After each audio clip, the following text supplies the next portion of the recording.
Oy, naba kay plano mo palit og balay sa usa ka subdivision? Tan-aw ani nga video kay kini nga video para sa imuha. Atong isgutan karon unsa ang mga stages sa mga balay nato makita sa usa ka subdivision. Let's go. Oi, Bisaya Channel. Sa usa ka subdivision, ang presyo ana nay barato, naay dili kay barato, naapoy dili kayo mahal ug naapoy mahal. Ang mga hinungdan ana is tungod sa status sa pagtukod or construction sa mga balay.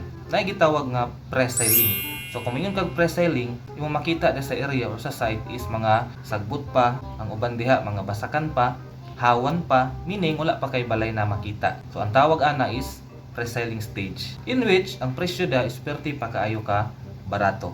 Kung mayon kag pre-selling stage, barato siya pero dugay pa nimo siya mapuy-an. Ikato siya, sagbutan pa man, no, basakan pa, i-develop pa man na siya sa usa ka developer.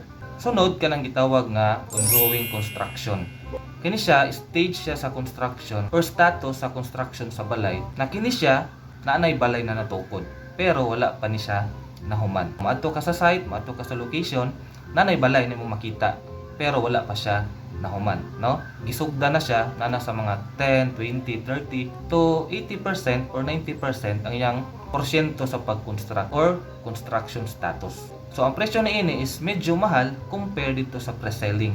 So mangutan ta nganong mahal man ni siya kaning nasa ongoing construction. Ang tubag kay ang balay gisugda na og construct, gisugda na og tukod. Dili pareha atong sa pre-selling stage nga wa pa jud kay makita nga balay. O kung mangutana ka kung kunus-a makapuyo, mas dali ka makapuyo or haduol ng panahon nga makapuyo ka ng balay nga naa sa ongoing construction. Kay isugda naman siya og tukod or construct. Ang ikatulo, kanang gitawag nga RFO. Unsay buot pasabot sa RFO? Kung mayon kag RFO, meaning ana is ready for occupancy. Kung moadto ka sa site nga naay gi-offer sa imo sa agent na RFO or ready for occupancy, mag-expect ka nga pag adto nimo sa site is naanay imong makita nga balay na nahuman na, no?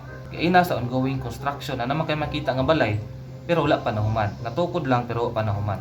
Pero sa RFO or ready for occupancy, naanay balay, human na siya o pwede na nimo siya mapuy-an dayon. Ang presyo sa RFO or ready for occupancy is mas mahal compared dito sa pre-selling o sa ongoing construction.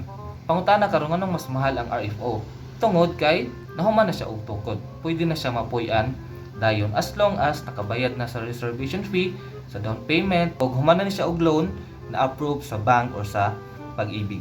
Ang pangutana karon asa may mas nindot paliton, nasa pre-selling stage, ongoing construction, or RFO or ready for occupancy. Ang tubag niya na is depende sa imong panginahanglanon. Kung gusto kag property nga di pa nimo siya puy-an, pinakamaayo nimo nga paliton katong gitawag na pre-selling stage pa. No, nganuman ang presyo ato perti pa kaayo ka barato. Paglabay sa mga panahon, itukod naman na i-develop ra gihapon na sa developer, imo ra gihapon na siyang magamit. Pero imong binulan na pagbayad is barato pa.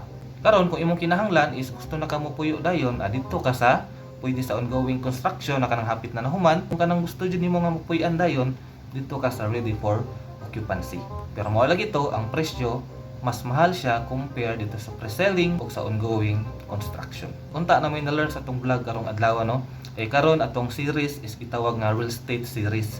So atong mga topic is all about real estate. Para na amoy makutlo, na amoy ma-learn, na amoy makuha ang mga information, basic information na inyong magamit before mo palit og usa ka balay para sa imong kaugalingon o para sa imong pamilya. Daghan kay salamat sa pagtanaw ug hantod na pud sa sunod.